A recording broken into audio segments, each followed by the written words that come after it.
To this previous slide, here you can see from horizontal plane, if I want to find out moment of inertia from horizontal plane, I can consider this a cross section area which is I section as a whole, a full rectangle, then subtract these two rectangles, smaller rectangles.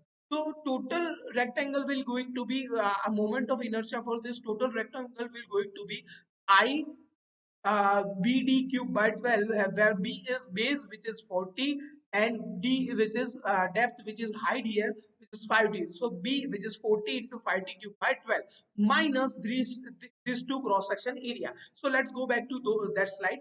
In that slide, we have talked about this thing.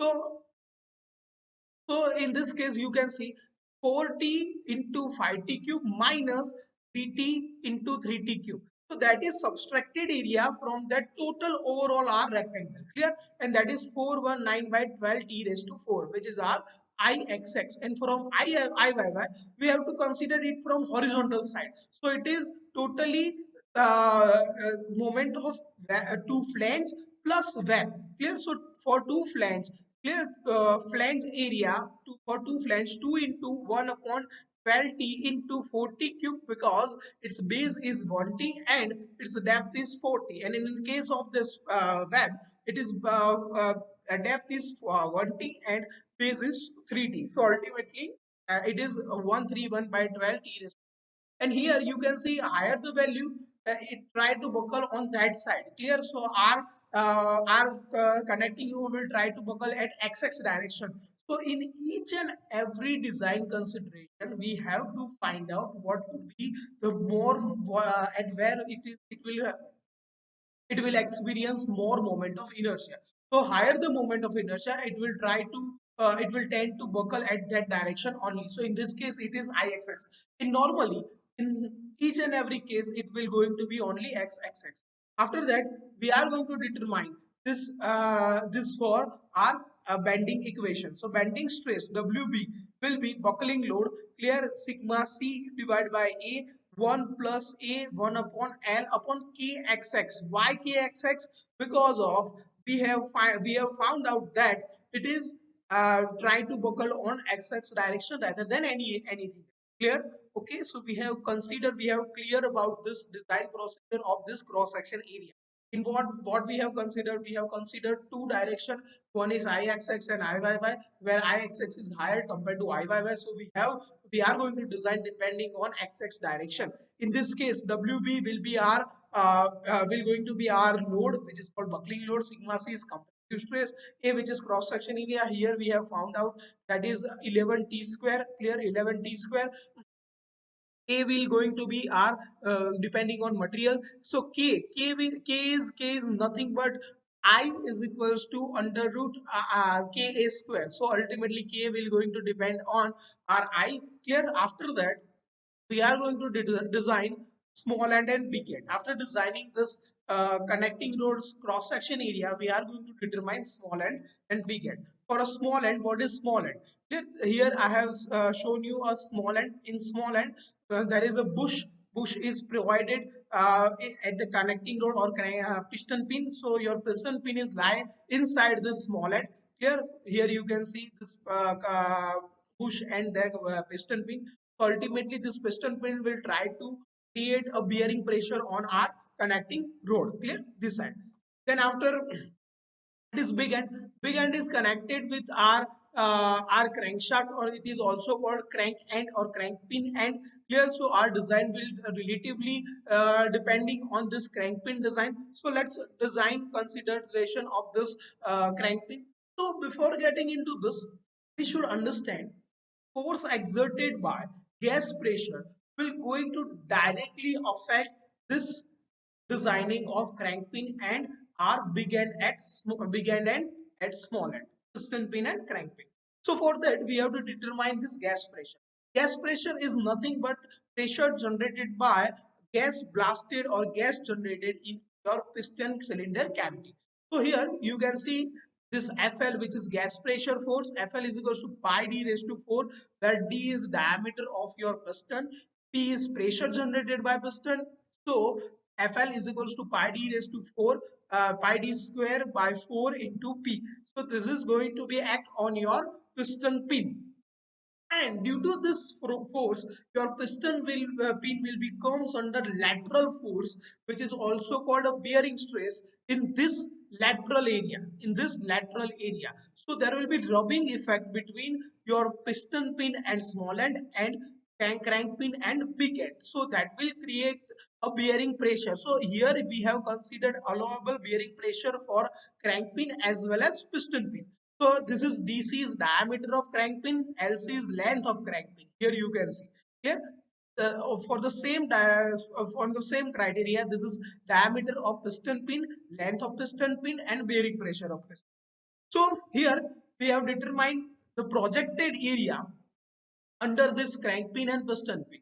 So for the projected area under crank pin, it is diameter, which is rectangular section, which is diameter into its length into bearing pressure.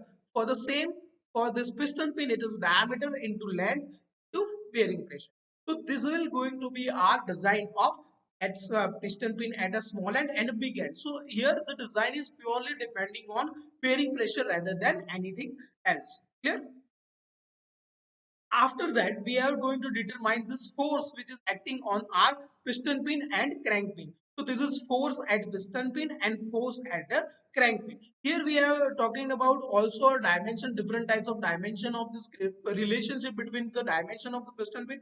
Here you can see that length of crank pin, it is 1.25 time of length of diameter of the crank pin. At the same time, here in the case of piston pin, it is 1.5 times of diameter of our crank pin. Clear? Okay.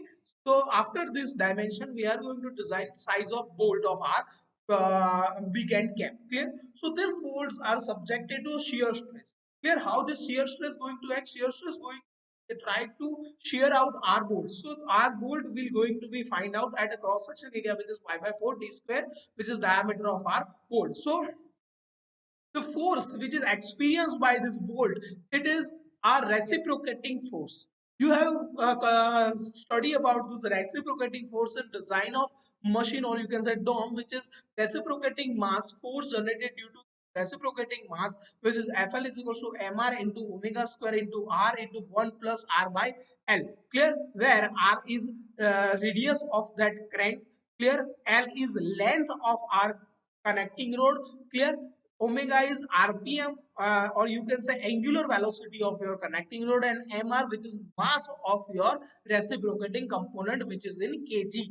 So first of all, you are going to find this force generated due to reciprocating mass, which is going to directly act on your bolts which are try to shear it out. Clear? After that, we are going to find equations for this our connecting rod cross section area. So this force which is generated due to our reciprocating component will directly try to shear out our component, or you can say bolts. Here, so bolt diameter of bolt is DCB, and its tensile strength sigma 3, which has a shear stress. Clear? Number of bolts. So there are two number of bolts. So ultimately we can find out diameter of our bolt if we have this force and stresses. Clear? Okay. And then you can find out nominal direction or diameter or major diameter. After designing of this belt, we are going to design thickness of big end cap. Now this big end cap is subjected to a bending stress. Why bending stress? This big end cap will going to act as a simply supported beam, which is supported at two ends, which are at bolts, and loaded at a center. So our big end cap will going to act as a simply supported beam, and this simply supported beam will directly affected by gas pressure as well as bearing pressure generated by our crank pin, because it is at a crank pin place. So here we have to find out this moment which is generated at the center, the distance x, which is x from one end. Clear? So moment at the center will be f1 into x, where x is the distance from our bolt center. Clear? Distance from the bolt center. So what is that? So what is that going to be? Your big end diameter of the big end bearing plus 2 into thickness of that bearing plus 3 which is clearance. Clear, so that will going to be here. I have in this image you can see that the distance between bolt center and our center, where B is the width of your big end cap from the from that side direction. You can see the thickness of that, and this is allowable bending stress for our big end cap. So ultimately from this moment we can find out equation of section modulus. How you can find out the section modulus? M by I is equal to sigma upon y, where sigma upon I by y is equals to your section. So section Z is equals to force or a moment divided by stress. So here you can see moment divided by stress will going to be your sectional modulus. So ultimately stress will be moment divided by sectional modulus. Here moment is F1 into X divided by 6, which is F1, which is generated by there's a reciprocating mass, and Z is it is from that section 6 upon BC, which is B is base of this big end cap and thickness of big end cap. So ultimately you can find your thickness of this big end cap. Clear? So this was our design consideration or design procedure for connecting rod.